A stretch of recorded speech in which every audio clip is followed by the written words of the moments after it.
And that's where we can see the really corrosive effect that contributed to Molly's death. What hope does a teenager have? Meta was tracking teenage girls who were taking but then not posting selfies. Your content will not be directly or indirectly helping to monetize harmful content. Really, Meta's actions just offended a sense of decency. Absurdly, the excuse for not boosting youth safety content was that... Hello and welcome. I'm your host, Sam Knowles.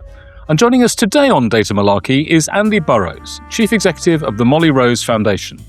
The foundation was set up in the wake of the suicide of the 14-year-old Molly Rose Russell in 2017, after she was exposed to a torrent of harmful content online. It exists to create a world where people live long and stay strong, words written in Molly's notebook in the months shortly before she died. The foundation works at the intersect of suicide prevention, online safety, and tech accountability, campaigning for strong and effective laws and regulation. Andy's career began in regulation and consumer policy before he moved to the online safety space with the NSPCC, working on the Online Safety Act. He got to know Molly's father, Ian Russell, when he told her story in 2019, and Andy has been CEO of the foundation since August 2024. Earlier this year, Molly's story, including a reconstruction of the coroner's court inquest into Molly's death, so damning for the big tech platforms, was broadcast on Channel 4 as Molly versus the Machines. This is most definitely a must-watch. It's great to have you with us today, Andy. Welcome to Data Malarkey. It's great to be with you, Sam. Thank you. Now, first off, can you tell me if that's a decent narrative of how you got to where you are today? Anything I've missed out or got wrong? It's your chance to put the record straight. So, yeah, look, I think the thread through my career has been being able to represent the needs of vulnerable groups who all too often, their needs get overlooked by decision makers, whether that is in Whitehall, whether that is in Westminster, and certainly in big corporates. And so about a decade ago, when I moved into the online safety space, it was just so striking that we saw the tech companies being able to operate in an unregulated space. All of the kind of usual levers, the reputational levers, the legislative levers, the brand levers just were not in place. And so you had this remarkable situation where, some of our most vulnerable, in particular children, being appallingly badly treated by tech companies. And I guess I like a challenge. Well, indeed, there's a fair challenge here. Now, listen, before we get down and dirty with data, I wanted to start with a question that's designed to get to the heart of what makes you, you. And it doesn't necessarily ask you to tell us about the day job. So could you tell me, Andy, how do you spend your time? How do I spend my time? Increasingly, as I get older, dreaming of having a nap. I think, I'm a pretty mission focused person. So I've always had the bit between my teeth for wanting to see change, for wanting to see a better world, and that's something that has always really driven me. This is a pretty all-consuming job, so it's taken up quite a lot. Setting up a startup is hard work. That's one thing that I've learned over the last over the last couple of years. I can tell you that. But when I'm not in front of this laptop, get me somewhere on a nice city break, put a pint in my hand, and then I'm a happy boy. Very good indeed. For a second, I thought you said an app rather than a nap, but we can come back to that. Now, listen, we were connected via a previous guest on this podcast, Harriet Kingerby at the Conscious Advertising Network. Could you tell us about the research that you've done with the Conscious Advertising Network, where you used social media accounts in the guise of 15-year-old girls who express an interest in harmful content? I'm interested in both the methodology and the results of your studies. Yeah. So look, when we go back 8 years to Molly's death, we know that Molly had been algorithmically recommended thousands of pieces of suicide and self-harm content. And we know from Molly's story, we know from the research that most of those individual pieces of content may not be very nice. They may be distressing, but their potential as discrete pieces of content to be harmful is limited. It really is then when we are seeing personalized recommendations through algorithms that we see the potential for harm, for content to be bombarded to vulnerable users at scale. And that's where we can see the really corrosive effect that contributed to Molly's death. So this research really was an attempt to really take a sense check on how much things had changed in the years since Molly's death, and to understand the lay of the land just immediately in the weeks before the Online Safety Act came into effect last summer. So what the research did was to open accounts in the guise of a 15-year-old girl on TikTok and on Instagram, to train the algorithm by showing that we had an interest in hashtags and in content relating to depression, relating to self-harm, and then being able to observe and analyze on Reels, on Instagram, and on the For You page, really then what the algorithms recommended to us. So, what we're not claiming to do here is to say this is a, perfect representation of a 15-year-old, because every 15-year-old, every personalized algorithm is different, but to be able to test what the safeguards are around the content that's being shown. And the results of that were incredibly disturbing, I have to say. So over 95% of the algorithmically recommended videos that we were recommended as a 15-year-old on both Instagram, on Reels, and then on the For You page, we considered harmful. And by that, we mean posts that referenced suicide, that referenced self-harm, that referenced intense depression, or that referenced eating disorder content. So, the data speaks for itself, but what I can tell you is having done that research is the kind of claustrophobic effect, Sam, of when, you, even for research purposes, are going through post after post after post of, bleak, appalling material, some of the most distressing stuff that you could expect to see. And it is this overwhelming sense of, of gloom, of hopelessness, of despair.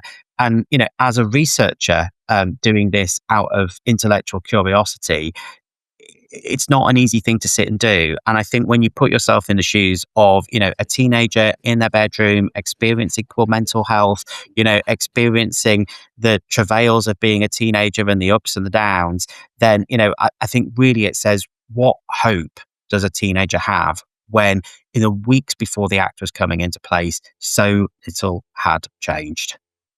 Yeah, I mean, in a very, very amateur. I mean, I know the work that you've done with Can is extremely rigorous. In an experiment, a tiny one search experiment of my own. I remember after BBC's, I think it was the media editor Amal Rajan interviewed Facebook's, I suppose, then Steve Hatch. When he made the claim in that interview, very awkward interview, in about 2017, 2018, made the claim that all self-harm content would be taken down. And I, at the time, still, this was shortly before I unsubscribed from Instagram. I, at the time, thought, that sounds good. I mean, he's had an awkward interview, but here's a corporate executive saying that they've made good. And I think I possibly just typed in the phrase self-harm, expecting to be served nothing. And after 5 minutes, I went to my settings and unsubscribed from the platform because patently it wasn't true. That 8 years on, things have got no better. Indeed, probably got significantly worse. The algorithms have probably got more sophisticated, is both depressing, but I guess not surprising. But both Molly's experience and your research have shown that the social media algorithms expose vulnerable users who express an interest to this tsunami of progressively more extreme and harmful content. It's kind of ratcheted up. And this is where the big bucks lie. Could you tell us about how the ecosystem of monetization of content works? Yeah, absolutely. And, alongside going through and observing the nature and the volume of harmful content that we saw, we were also then tracking the adjacency of adverts against those posts. And what we found was that for 1 in every 10 posts on both of those platforms, we were seeing adverts interspersed in those feeds. So that was a whole mix of posts from big corporates, well-known coffee chains, well-known fast food outlets, fast fashion retailers, through to makeup brands. We saw adverts from charities, from universities and educational establishments, really everything that you would expect that a 15-year-old would be being served. Also, an increasing amount as the research progressed of makeup and beauty adverts, which I found particularly disturbing. I'm sure, many people listening to this will have read Sarah Wynne-Williams's testimony as a whistleblower at Meta. And one of the allegations that she makes is that Meta was tracking teenage girls who were posting, but who were taking, but then not posting selfies to then be able to serve them beauty and makeup content. Certainly one of the things that was really striking was, that those categories of posts were starting to appear the deeper we were getting into this rabbit hole of content that was, promoting hopelessness and a sense of despair and limited self-worth. So look, we have an issue here where first and foremost, these are advertising platforms. These are attention-based platforms using algorithms and engagement-based features to keep our eyeballs on screens for as long as possible. So we see that in terms of the adjacency of the content, but frankly, it's a bit of a lottery. I think if you are selling a product that is likely to be served to of interest to teenagers, I'm not sure that you can take at face value any brand assurances from large platforms that your content will not be adjacent to just truly egregious pieces of material. And to give you a very specific example, at one point, we saw a video, we saw an advert for a large for a large food and drink retailer, then a video promoting a suicide method, and then an advert for a fashion retailer. Now, that clearly is appalling. It goes against all of the brand guidelines. But, whether or not your posts are adjacent to that content, or whether you are more broadly fueling an ecosystem of content in which that harm is being able to, proliferate and be personalized, targeting those who are most vulnerable. Right now, the advertising sector is in a bind, because I don't think, there are corporates who are indifferent to just quite how horrible this material is. But right now, it simply is not possible for an advertiser to be able to, meaningfully have assurances from platforms that they are not contributing to this harm, because just the transparency is not there. And more broadly, the incentives from the platforms to clean up their act are not there. So I've got a couple of things you said there I want to pick up on. One is on whistleblowers, and I mean, if it wasn't for the sort of the car crash nature of it, I think Sarah Williams' book is incredibly compelling.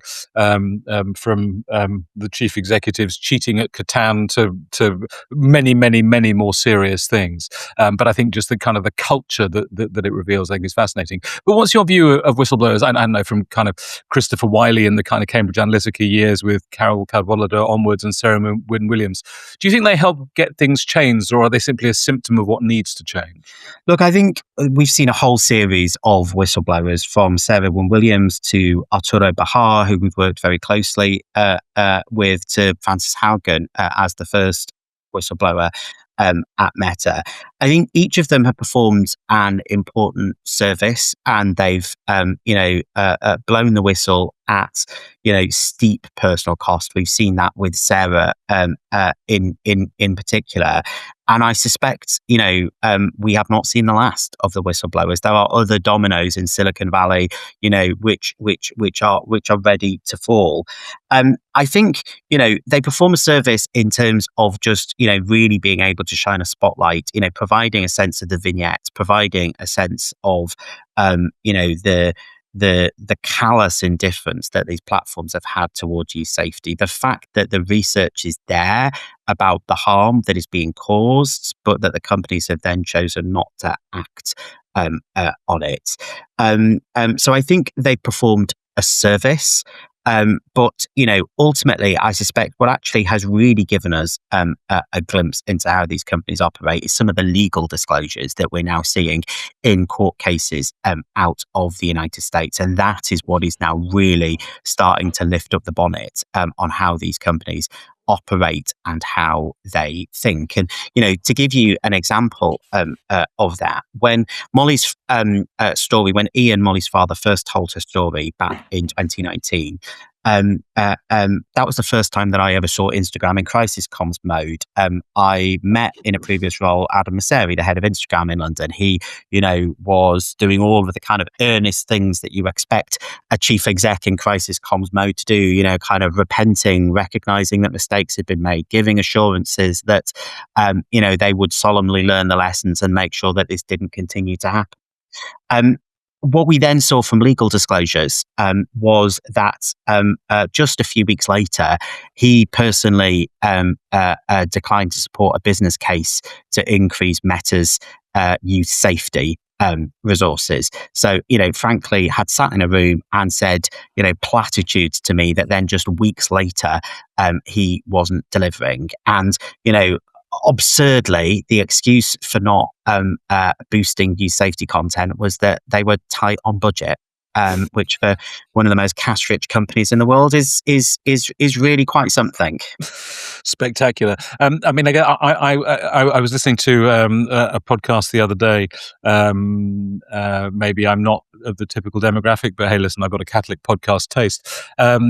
Fee Glover and Jane Garvey, and they were just in passing were reminiscing about Sarah Wynne Williams' book, and the fact that I think probably in a previous incarnation when they were attached to the BBC rather than Times Radio, when the book was published, they were all set up for an interview, and there was a legal injunction slapped on her, and she wasn't allowed to do interviews. Well, that tells you quite a lot. If this book exists, anybody can read it, but the author is not legally allowed to give that. The other thing that you'd said in your previous answer, but one that I wanted to pick up on was about brands. So your suggestion is clearly that brands don't know or have any kind of control, despite their brand guidelines, despite what they will say when their media agencies and others will book. They don't know where their content is appearing alongside social media, or certainly not everywhere. Do you think that are they part of the problem because they're monetizing it, or potentially part of the solution? What advice would you give to brand owners in this situation? Would you say boycott these platforms altogether, or are there more practical ways of dealing with it? Well, look, right now, very often unwittingly, they are part of the problem, but they can be a really important part of the solution.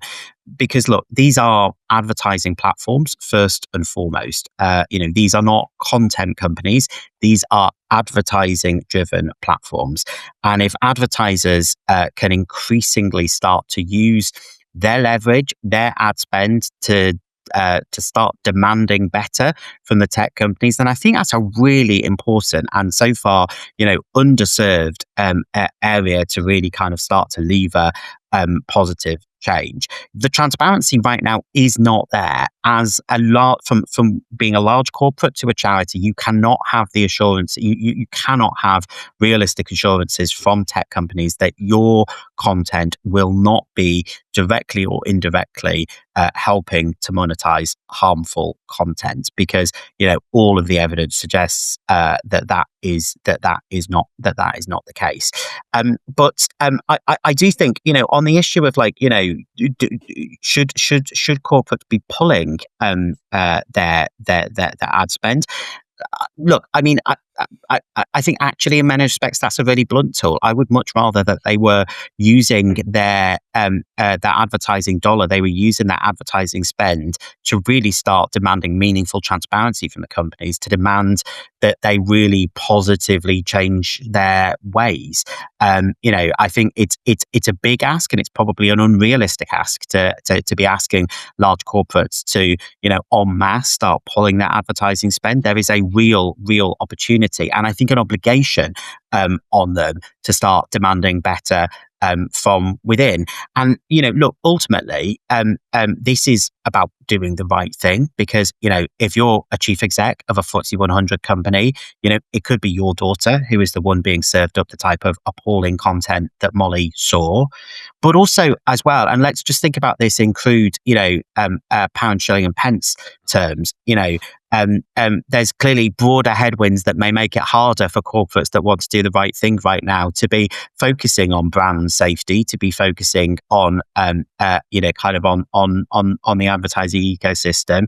But this is also about lost advertising revenue, because, if you are a corporate, if you are using your ad spend and that is, being shown in inappropriate places, not only is that harmful and completely inappropriate, but that is a waste of ad spend. And so there is a corporate, and a bottom line argument here that says, more transparency about where your advert's being placed, what that adjacency looks like. Are you really getting the bang for your buck? And it's a much broader issue about claims from tech companies and, how much, the efficacy of ad spend on these platforms right now. But these two arguments really link together. And I think there's probably a lot of corporate ad spend that is being, not only indirectly or directly contributing to harm, but frankly is also money that is being wasted and just going straight to big tech's pockets. Really interesting. I mean, I know that in some quarters of the English-speaking world, the initialism of D and I are no longer allowed. But I think if you look back to, particularly on the sustainability agenda, what global corporates, including big consumer businesses like Unilever and Procter & Gamble, achieved on the sustainability agenda, this kind of doing well by doing good. If this is driven to be a governance issue, and as you say, a kind of an effectiveness and efficiency in an increasingly competitive world. I mean, it just strikes me. It was 2016 when I think he's still the chief brand officer of Procter & Gamble, said that the online advertising ecosystem, not even talking about that self-harm content, but was murky at best or fraudulent at worst. Mark Pritchard said that was 2016, and things have only got more complicated. Now, you also referenced the legal sphere, and at the time of recording, a jury in California has just found that Meta, parent company of Instagram and Facebook, and Alphabet, Google and YouTube, held them legally responsible for the addictive nature of their platforms. And although they've only been fined a combined total of $6 million, I mean, chicken feed in terms of kind of hours of profit. And of course, both of them are appealing against this.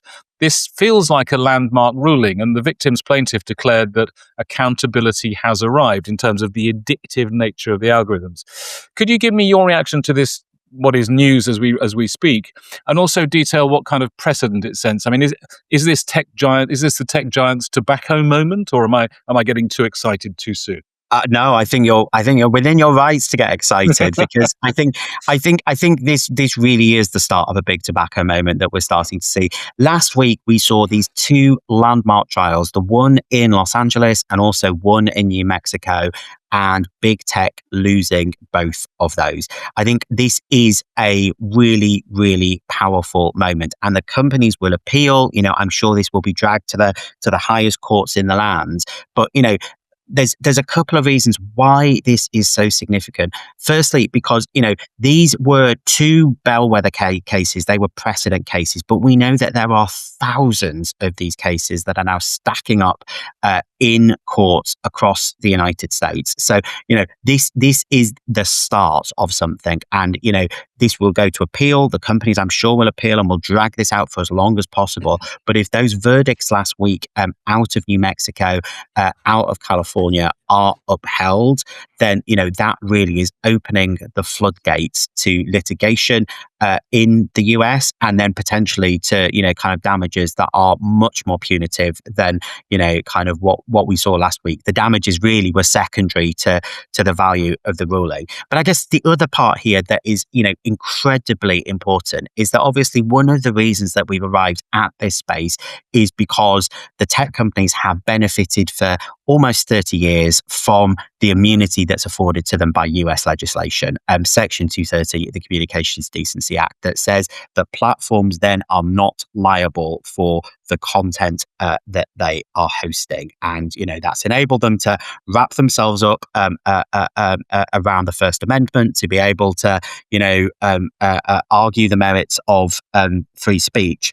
What these cases really are doing are starting to say that these are about product safety and systems issues. So this is not about individual pieces of content, but it is about the way in which these platforms are designed. They are designed to be harmful. They are designed to be addictive. And in the case of New Mexico, that was then a question of knowingly designing a product that was going to be harmful, and that was breaching Unfair Practices Act, because then it was failing to communicate those risks to users in the form of children who were then coming up against suicide and self-harm material, who were coming up against risks of sexual abuse. So these are really landmark cases. I think the big tobacco moment really holds. And I think what you can really start to see is just that the net is closing on tech firms. This isn't going to happen overnight. This will be dragged out. The companies will let this battle run for as long as possible. But you see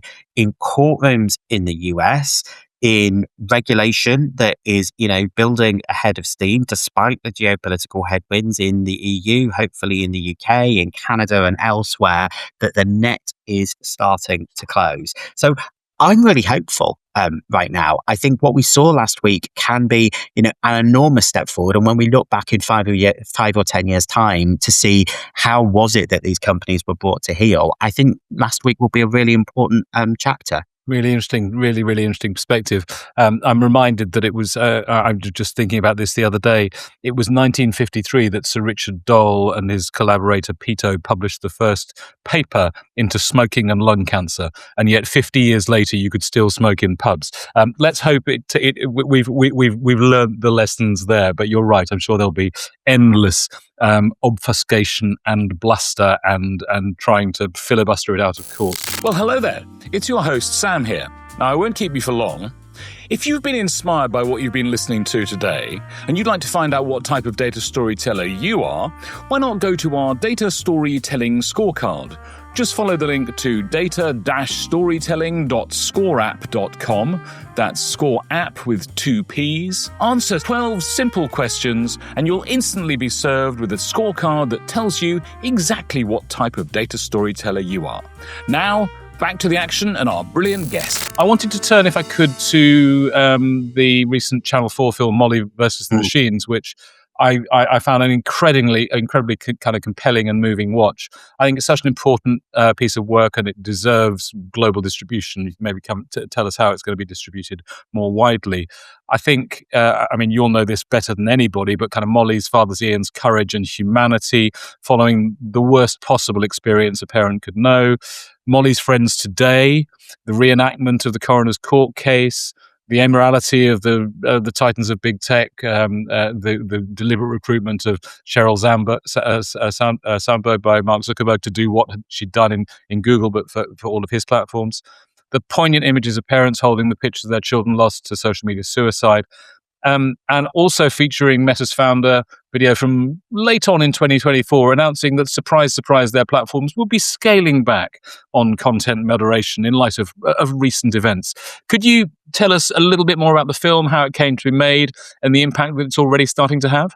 Yeah, absolutely. And, look, when Ian first decided to share Molly's story in 2019, it was at a point when the family was still trying to get answers about Molly's death. It would take almost 5 years for Molly's inquest to take place, and by and large, the biggest delay, the biggest reason that took so long was because of obfuscation from Meta in terms of supplying data. Ian never set out when he first told Molly's story to go on the journey that he found himself on. I think it probably took everyone by surprise that kind of Molly's story became so prevalent, and Ian saw that there was an opportunity, not just for Molly, but for all of the other bereaved families who have lost children. And we lose a young person to suicide every single week in the UK, where technology plays a role. It is just an extraordinary statistic. So Ian accidentally found himself, kind of as this campaigner with national influence, and I think now has realised that there is a huge opportunity, a huge potential to create good from what was inherently a personal tragedy. And what the film does, and I think Ian and the family's decision to do the film, is to really then show two trajectories that were tragically, inevitably bound to meet. One was, Molly growing up as a, perfectly ordinary girl in suburban northwest London, a happy, popular, loved girl, loved by her family, a fantastic, brilliant, life-affirming group of friends who cared passionately and deeply about her, but who was then being, kind of sucked into harmful content online. And as Molly was growing up, then we were seeing the emergence of the tech companies in Silicon Valley. We were seeing the emergence of those business models. We were seeing the kind of tech libertarian ruthlessness that would culminate with then Mark Zuckerberg rolling out that Instagram algorithm that would eventually contribute to Molly's death. So you have these two inevitable tragic trajectories that then ultimately intersected with Molly's death in 2017. So this is a personal story, and the film tells that personal story, but it then, I think, provides the context about the business models, about the incentives, some of those things that I think for a general audience can sometimes be quite difficult to get your head around. And it tells that in a story that is imbued with humanity, with a sense of what is at stake for all of us as individuals. And it goes on to then reconstruct parts of the inquest. And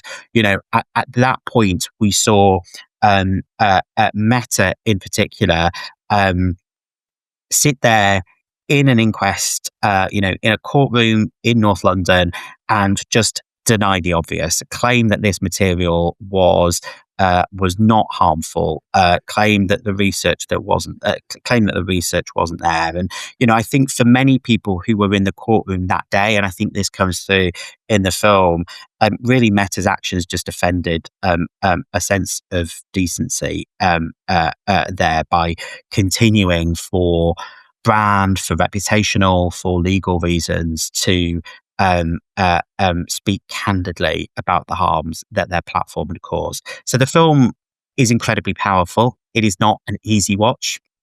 I think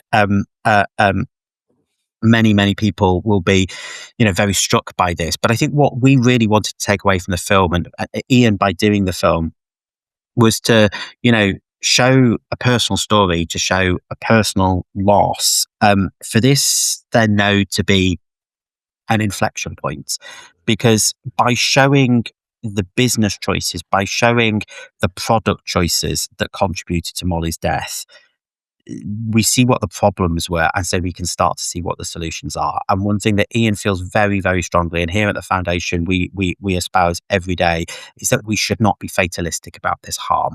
We can see how this harm is taking place, and therefore we know what the solutions need to be to ensure that children can start to live a better, safer digital life that they are entitled to, that they demand, and that they deserve. So this is a call for action for us, but it is also, and this might sound like a strange thing to say for a story that is so tragic and it's a difficult watch, but it should be hopeful, because it is by, looking in the eye and seeing what happened to Molly, by seeing the mistakes that were allowed to be made, that we can then make sure that this does not happen again. And so, it is a clarion call for change and hopefully for good. Very good. Now, I want to talk a little bit about. You talked a lot about early on about the levers and the kind of the missing levers. Big tech, like big oil, big tobacco, big everything, big pharma, big everything will argue against self-regulation.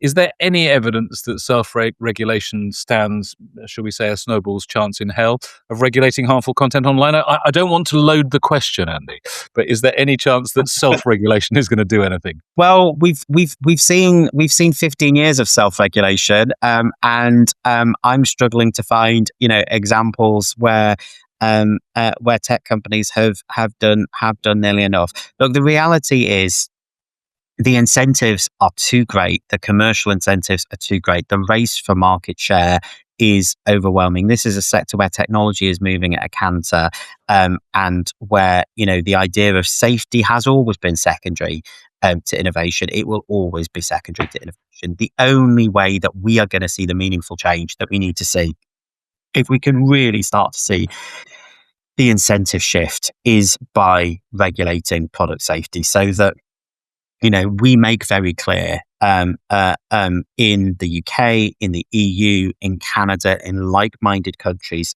across the world, that the price of admission to the UK market, the price of admission to all of our markets, is that products are fundamentally safe by design. And I think, look, we have this absurd notion that we just have this asymmetry between tech products and every other part of children's lives, and frankly, every other part of product, kind of safety across our economy. If a children's toy was faulty, it would be recalled. If the council, had a local playground and it, kind of had health and safety hazards, they would be taken to court if they weren't addressing them. But, we've had a situation where tech companies, time and time again, have, safeguarded as a retrofitting action, at the same time as we've seen digital products, for better or worse, become a really integral part of children's lives. The incentives just are not there for them to do this themselves. If they were, we would have seen better a long time ago. Yes, there's bright spots in the industry, but overall, we are seeing a situation where it is only if we bring the largest companies in the world, the most cash-rich companies in the world, to heel, and we start to see countries stand together to do that. And it's an area where it is hard right now. Kind of clearly we've seen the companies pull back as a direct consequence of the Trump administration around content moderation, around safety. But there is an opportunity. I don't agree with the merits of a social media ban, but we're seeing the Australian government take action. We've seen the EU really take action with the Digital Services Act and being prepared to go after the big companies and investigate them. Canada is likely to bring forward an online safety act as well. So there is a real opportunity, I think, for countries that recognise the importance of protecting children, the importance of protecting democracies, societies, societal and individual harms, to start to stand together and take the steps that are needed to make sure that product safety, brand safety, user safety, these are no longer the optional extras that for so long the big tech's been able to view them as. I want to come back to Australia in a second. UK's Online Safety Act, fit for purpose or not really? It's a start. But it really is only a start. Look, the Online Safety Act is a sticking plaster. It is not commensurate to the harms that we see in scope, and it is certainly not commensurate to the size of the platforms that are being regulated. And it's only if we see regulation be strengthened, really be commensurate to the problem, to the companies being regulated, we will start to see those incentives shift. We need to see this government come back and fix some underlying structural issues with this act. The act that, of course, was watered down over years of political chaos. It was, an odyssey to get this over the line. Many people in the UK will remember the now leader of the Conservative Party, Kemi Badenoch, talking about this being an act that was legislating for hurt feelings. The act, the fact that it got over the line is something, but it is a deeply imperfect starting point. That said, there are levers there for Ofcom to be able to use, particularly around child safety, particularly around illegal content. And we've seen from Ofcom, the regulator here in the UK, a lack of ambition and a timidity that has been striking and frankly appalling, even on some of the most clear-cut cases of social media platforms, thumbing their noses up at the act. We've seen a regulator that has been slow to respond. So we need more legislation. We need to see a change in leadership at Ofcom. We're about to get a new chair, and we need to see a strategic reset. Because, look, I think the thing is that we've seen a regulator that is timid, that is risk averse, that has been spooked by the prospect of litigation from these companies. I think we all accept that the companies will litigate whether you're going after them, assertively or not. And I think actually in this country, we will see parents, we will see, the public cheering the regulator on. And, if its measures get, curtailed in court, it's going out there and testing the powers, and it's using the powers as much as it can. It's better to go and make progress. It's better to go and try and fail than just to decide, meekly that we're going up against some of the biggest companies in the world. So we'll just, do a little bit. We'll take some baby steps. When we first met, you reminded me, and I'd completely forgotten this because I think you were in your NSPCC role at the time, but the Online Safety Act was introduced by, a long way from being the former disgraced Health Secretary Matt Hancock. Exactly that when he was at DCMS. I mean, extraordinary how long it has taken. Coming back to Australia, I think that in the listening to radio, watching TV, reading online and traditional media in the wake of the California and New Mexico court rulings, they appear to have given some added momentum to politicians on this side of the pond to talk about a social media ban for under 16s. What's the evidence from the Australian experiment that's been running for some months now? Would you welcome something similar in the UK, or do you think that could be counterproductive? So we do fear that an Australia-style ban would be counterproductive. It's early days, and I think in 18 months' time we will have systemic academic reviews where we can consider the merits of a ban alongside a range of other policy proposals, whether that is strengthening regulation, whether that is curfews, whether that is other ways of being able to nudge teens into better, safer online lives. But the early data points that we're starting to see from Australia are setting off alarm bells for us. Indications are that actually the majority of children are still able to use social media accounts that are on platforms that have been banned. So the risk is, I think, that this is a measure that, far from being a magic bullet, actually is giving parents a false sense of safety and security, and that actually risks then children still being able to use these platforms. And the indication is not that kids are having to circumvent the rules, it's that the tech platforms are not even taking down the accounts or trying to take down the accounts in the first place. So a false sense of safety for parents. And then for kids, they are using platforms where, the energy will be taken out of the room in terms of making them safe by design, addressing those product safety risks. The platforms can say, we just don't have kids on these platforms, which is something that we've seen for many, many years.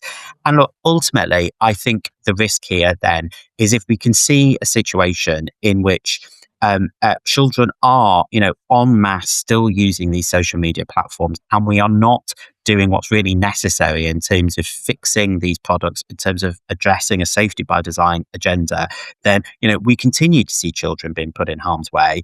But also, one of the things that really worries me, and I say this from a decade of, working in this space, working on issues such as child sexual abuse, is we will make it harder for children to disclose. If children are using these platforms, the bad actors will still be there too. And when we put barriers in the way of children being able to disclose that they are being abused, that they are suffering harmful experiences online, we will make it harder for them to disclose. And that will mean that the negative, appalling things that happen to them will escalate then before they get the help and support that they need. And that, I think, is something that, the groups that are arguing for ban, are doing so from a very well-intentioned position. I think everyone recognizes that the status quo simply is not tenable. But the risk is that by doing this well-intentioned measure, we end up with a situation that doesn't really change the dial, that does put children in harm's way. And that, frankly, look, social media right now is deeply, deeply imperfect. We know that better than anybody about the tragic consequences of social media that is not designed in a way that has children's interests front and center.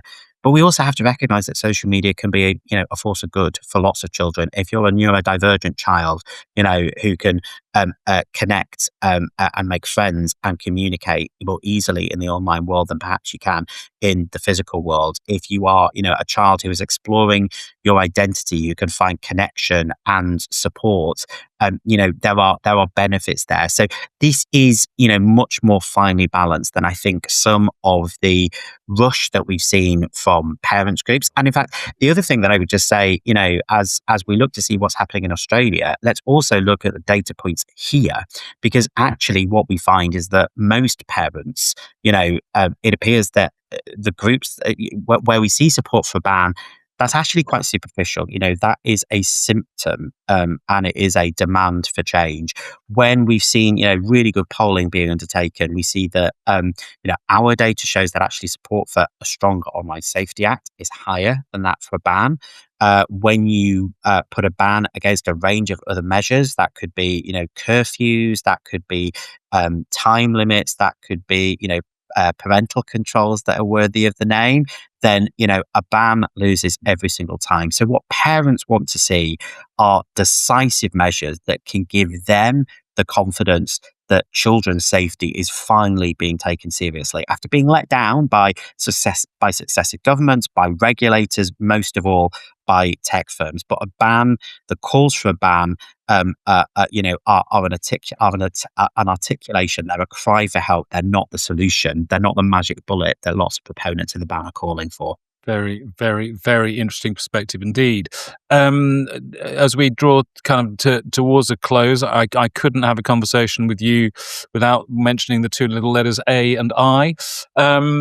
Is, in your experience, in your view, is the mass availability of large language models and the data on which they're trained, is this making the problem of exposure of inappropriate content to children, as teenagers, and more broadly, is it making things better or worse? It is absolutely making things worse. And I think one of the things that is incredibly frustrating is that rather than being able to bank the lessons from a decade or so of the mistakes we've seen play out on social media, we are having to go back in respect of AI and litigate those first principles again, litigate the importance of safety by design, of basic safeguarding being in from the start, that the costs of inaction, when we then have to come and address them in terms of the impact on children, in terms of the economic cost and all the other ways you measure it, will just be far higher. And I think, look, if you go back a decade, we would see the likes of Mark Zuckerberg come over to the UK and we would see political leaders genuflect before them. A decade later, the only thing that's changed is that now it's not Mark Zuckerberg, but it's the Sam Altmans of the world. We are allowing history to repeat itself. And in the meanwhile, we've seen those incredibly disturbing cases on ChatGPT of chatbots that, are instructing people to take their own lives. They are, enabling vulnerable users to form deep, emotionally resonant relationships with them, when then the safeguards and the controls are not in place. We see how those controls, those safeguarding measures, even if they're built in, start to fall away over time as a user, builds relationships with them. Those sycophantic prompts, those design choices, which again are about, an attention-based product, keeping eyeballs on the screen for as long as possible, but that fuel the vulnerability of young people. But we see this on social media platforms as well, because, if all of our feeds are being taken over by AI slop, increasingly we're starting to see AI generated suicide content, self-harm material, as the technical barriers to producing, increasingly slick content grows. We are seeing that across every single content type. And so we are absolutely seeing that in terms of the worst material as well. And for as long as we allow, as I say, for history to repeat, then we are just shoring up more and more mistakes that will be much more costly and much more painful for us to address when we eventually get there. Given that, chilling lessons, chilling observations, given that I read recently that something like 70% of all private use of ChatGPT in North America, well, let's say that represents the majority of use of it, is for kind of free or cheap therapy. That doesn't bode well. That really doesn't bode well. Without asking for any kind of sense of kind of relish, but or kind of hierarchy of awfulness, as we round out, what would you say is the worst misuse of data that you've witnessed during your career, both before the foundation and since? Look, I think this is a deep systemic issue. I remember going into a tech firm a few years ago. I won't name the company, and presenting them with results of data which showed that grooming on their platform was escalating markedly, and that was the direct result of the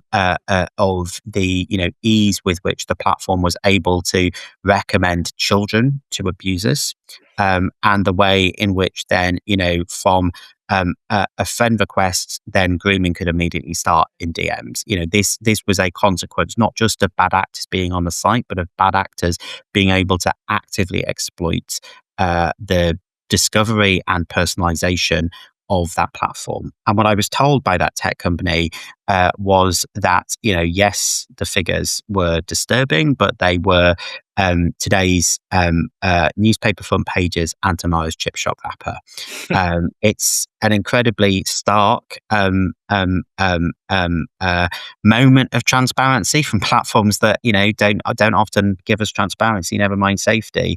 But I think that always sticks in my mind as an example of those are the incentives that we need to see change. Until we start to see this being a proper, meaningful requirement to start to consider product safety as the price of admission, then we will just continue to see this, frankly, callous indifference. And that really is, the challenge that we face. A clarion call, could not be clearer. Finally, Andy, where can our viewers and our listeners find out more about you and your work online, and dare I say it, in social media? Absolutely. Yep. So our website is mollyrosefoundation.org. Molly versus the Machines is now available in the UK to stream through Channel 4, and international distribution will be following throughout 2025. Perfect. Thank you so much for your time today, Andy. If only there were more people with your approach to regulation of harmful online content, there would be so much less malarkey in the world of social media and AI, and rather more data-driven common sense. Andy Burrows, Chief Exec of the Molly Rose Foundation, thank you so much for joining us today. Thank you. Thanks so much for listening to Data Malarkey, the podcast about using data smarter. If you've enjoyed this latest episode and liked what you've heard, why not subscribe and leave a review on the podcast platform where you found us? Do share Data Malarkey with your friends, colleagues, and collaborators.